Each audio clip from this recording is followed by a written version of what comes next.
Hello and welcome to SKEDLIVE. I'm your host Nima Rajan, and here are our stories for today. Toronto's latest homicide victim has been identified. 22-year-old Malcolm Marfo died in hospital after a shooting on Tuesday in Etobicoke. The incident happened at 8:15 p.m. in a housing complex near Islington Avenue and Dixon Road. Officials believe the shooting is related to a previous shooting in the complex that occurred 5 hours earlier. Skedline reporter Noel Fortner has an update on this homicide investigation. I'm here at the Metro Toronto Police Headquarters, where they just wrapped up the press conference regarding the two shootings that occurred in Etobicoke on Tuesday. While police aren't releasing the names of any suspects, they did release the photos of the victims and are urging the public to come forward with any information regarding the crimes. It appears at this stage that the murder of Mr. Marfa may be retaliatory in nature for the shooting of Mr. Syed. This is Noel Fortner reporting for SKEDLIVE. Thank you, Noel. Police have charged the TTC bus driver connected to the December 19th collision and death of 14-year-old Amiria Diljan. Diljan was struck after she got off the same transit vehicle. The transit company offered Diljan's family $20,000 to cover funeral costs. 28-year-old bus driver Danbir Shergill from Bowmanville is charged with dangerous driving and failing to remain at the scene of a collision. Shergill is scheduled to appear in court today. The CRTC is planning to cap cable packages by March 2016. This decision was released Thursday afternoon. Subscribers are allowed to pick a basic of $25 a month package of cable TV or satellite. The package would include local stations, mandatory channels, and an option to choose from 4 American-affiliated channels. Subscribers may then pay to add individual channels or create their own channel bundle for a package cost. This is the CRTC's first time to regulate a basic cable package since 1998. Now we go to sports with Emily Singh. Here's your sports news for today. The Toronto Maple Leafs lost yesterday at home to the San Jose Sharks. The Sharks snapped the Leafs 4-1. The lone goal was scored by Leafs defenseman Jake Gardiner, making that his 3rd goal of the season. On the bright side, the Montreal Canadiens beat the Carolina Hurricanes 4-0. The Habs are at the top of their Eastern Conference with 97 points overall. Speaking of winning, the Ottawa Senators ruined the Boston Bruins 6-4. The win ended Senator goalie Andrew Hammond's record streak of allowing less than 2 goals into the net over 12 consecutive games. Hockey fans are mourning the loss of Cap Geek founder Matthew West, who died yesterday from colon cancer. The website Cap Geek tracks the salaries of NHL players and compare them to the salary caps of their teams. West was also the sports reporter for the community paper, the Metro Halifax. Tonight, the Toronto Raptors get ready to face the Chicago Bulls in Illinois. However, a sore back could keep Raptors top scorer Kyle Lowry on the bench and away from court action. According to coach Dwayne Casey, the chances of Lowry playing are 50-50. Hopefully you have your brackets filled out.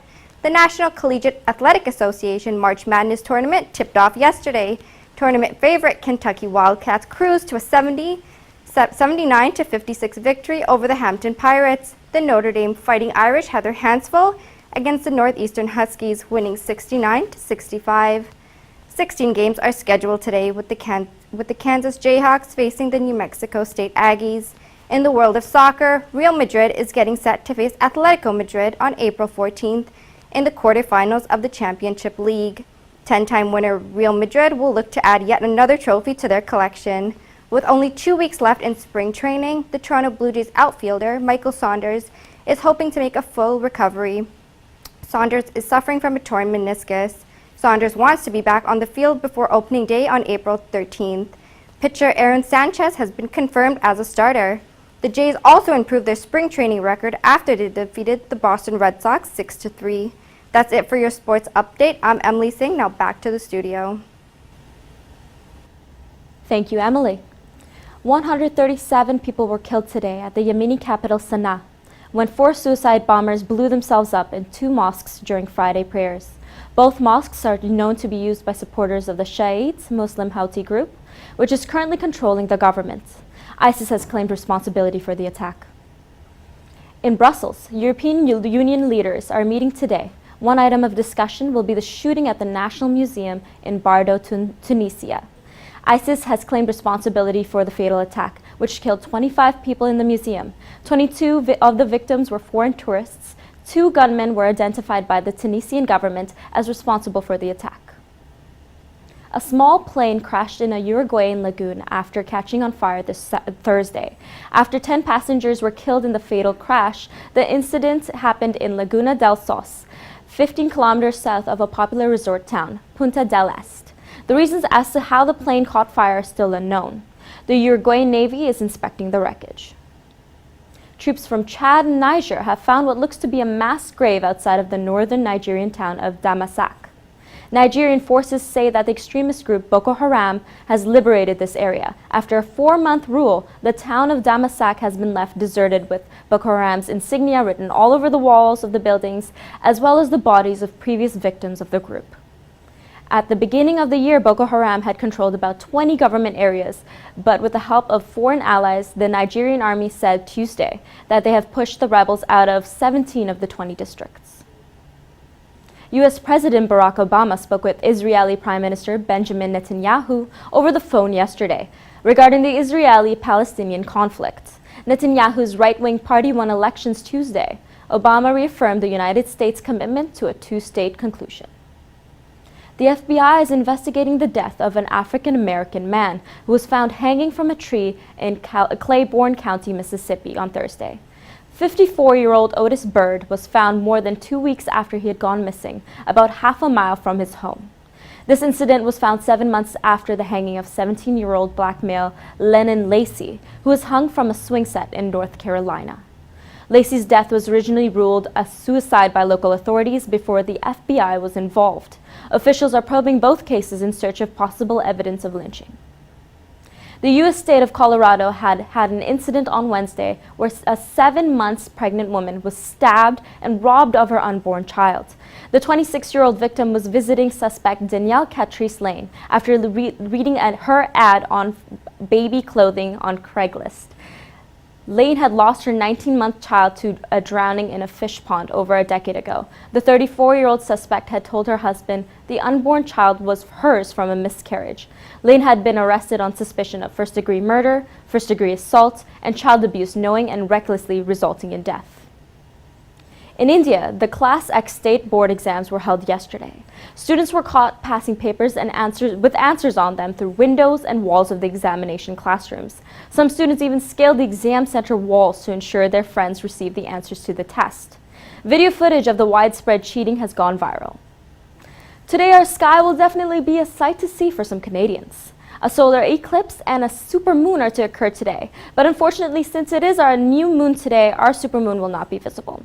Though in some parts of Canada, just like St. John's, Newfoundland, we'll get a glimpse of the solar eclipse. The best view will go to people in Europe, Africa, and Asia. The positive thing for all Canadians is that at 6:45 p.m. today will officially be the start of spring. Here's Annika Derstova with our spring forecast. I'm Annika Derstova, and here's your weather report.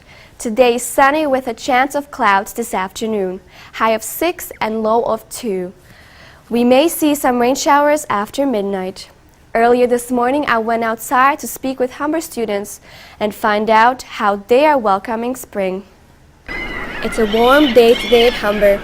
The beginning of spring marks a new season upon us. I went outside this morning and spoke to some people about what makes today unlike any other day. And here's what they had to say. March 20th. I'm not sure. It's not the beginning of spring. Oh, it is. Okay, nice. I don't know. I'm just taking a guess. It doesn't feel like it yet. There's still snow on the ground, so. The snow is melting and we could see the green grass. It's March 20 today. It's Friday. Yeah. It's the end of the week. And, well, it's 11 hours, I believe, before spring. Yes! Yeah. And I'm very excited because another, another season is about to open. It is also International Happy Day. With the excitement of new season, students change into spring mode. Well, I'm not wearing a winter hat today. First day I'm doing that. Probably wash my car. That makes me happy. I guess I'll just feel happy. I'll be in like a better mood knowing that it's spring. So get out there and enjoy your Friday. And while some are anxious and some are not, believe it or not, it is the first day of spring. As you can see, it is starting. Now back to the studios. I am back in the studio with your 5-day forecast. With a chance of rain this weekend, we may start on a cloudy note. 6 degrees and -13 won't give you the permission to celebrate the warm weather just yet. Sunday, the sun will finally welcome us into the weather we've been waiting for. However, do not put away the warm coats just yet because it will feel like 2 and -9. The start of the week is still expected to be sunny but still cool. Temperatures still remain below 0, making your Monday feel cool with -9 for the evening. The pattern continues, and with Tuesday, it is still sunny and still mighty chilly. Tuesday is expected to feel like 3 and -5. Wednesday, it is 6 with a chance of rain. For your night, bundle up because we are expecting -3 like temperatures. That is your weather forecast. I'm Annika Durisova. Now back to you, Nima. Thank you, Annika. This has been our SKEDLIVE for today. Thank you for tuning in, and until next time.